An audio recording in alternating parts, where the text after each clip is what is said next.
পৃথিবী বিখ্যাত কারি আব্দুল বাসিত ইবনে আব্দুস সামাদ ওনার একটা তেলাওয়াত শুনে ইন্ডিয়ার প্রধানমন্ত্রী ইন্দিরা গান্ধী উনি কাঁদতে কাঁদতে বেহুশ হওয়ার উপক্রম হয়েছিল।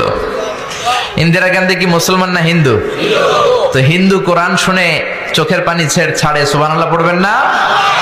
আব্দুল বাসিত ইবনে আব্দুস সামাদ মিশরীয় কারি। জামাল আব্দুল নাসের মিশরের প্রেসিডেন্ট আব্দুল বাসিত ইবনে আব্দুস সামাদকে নিয়ে সোভিয়েত ইউনিয়নে গেল, যেটা বর্তমানে আমরা চিনি রাশিয়া নামে। কি নামে? তো রাশিয়াতে যাওয়ার পরে সবাই হচ্ছে কমিউনিস্ট।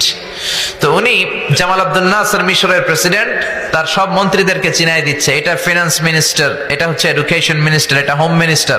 তো সবাইকে পরিচয় করে দেওয়ার পরে সবাই সুটেড বুটেড টাই পরা, কিন্তু আব্দুল বাসিত পড়তেন জুব্বা।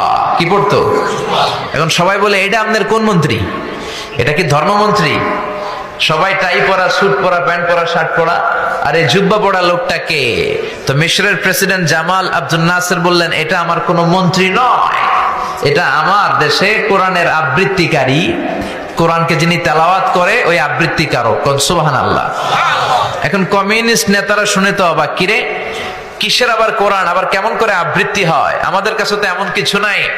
জামাল আব্দুল নাসের বলে, আমাদের যদি কোনো বড় পার্টি হয়, প্রোগ্রাম হয়, ওই প্রোগ্রাম শুরু হয় এই কোরআনের আবৃত্তি দিয়ে, তেলাওয়াত দিয়ে। সুবহানাল্লাহ।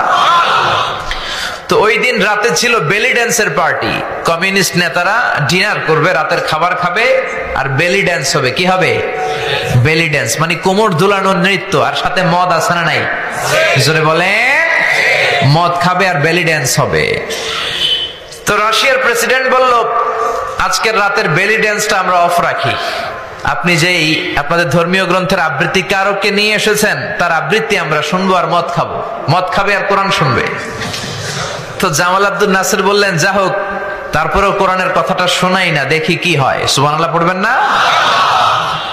তো জামাল আব্দুল নাসের অনেক বলে কয়ে কারি আব্দুল বাসিত ইবনে আব্দুস সামাদকে রাজি করালো যে আজকে রাতে তো যে নাইট পার্টি হবে, ওখানে বেলি ড্যান্স হবে আর হুইস্কি খাবে, রেড ওয়াইন খাবে, অ্যালকোহল খাবে, মদ খাবে।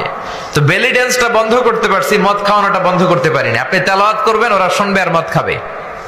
আব্দুল বাসিত বলে, আমি রাজি, খালি মাইকটা আমার হাতে দিয়েন।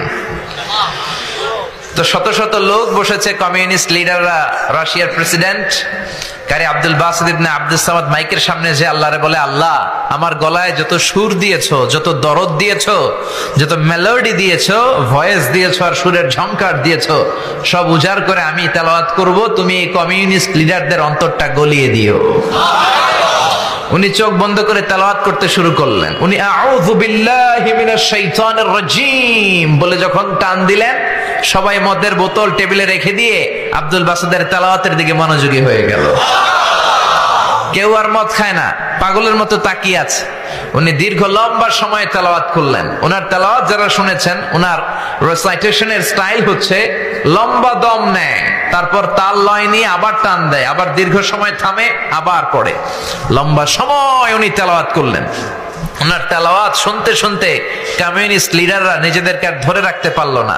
মদ তো খাই না, এখন কাঁদতে শুরু করছে। দাঁড় দাঁড় করে ওদের চোখ দিয়ে পানি পড়তে শুরু করেছে। এই দৃশ্য দেখে জামাল আব্দুল নাসের, রাশিয়ার প্রেসিডেন্ট, এরা তো অবাক। কারি আব্দুল বাসিত ইবনে আব্দুস সামাদ মিশরের সবচেয়ে বড় কারি, তেলাওয়াতের পরে চোখ খুললেন। চোখ খুলে দেখে পুরো হল রুম তার কন্ট্রোলে। কোন সুবহানাল্লাহ। সবাই শুধু কাঁদে। মিশরের প্রেসিডেন্ট জামাল আব্দুল নাসের কমিউনিস্ট লিডারদেরকে বললেন, ও যে তেলাওয়াত করছে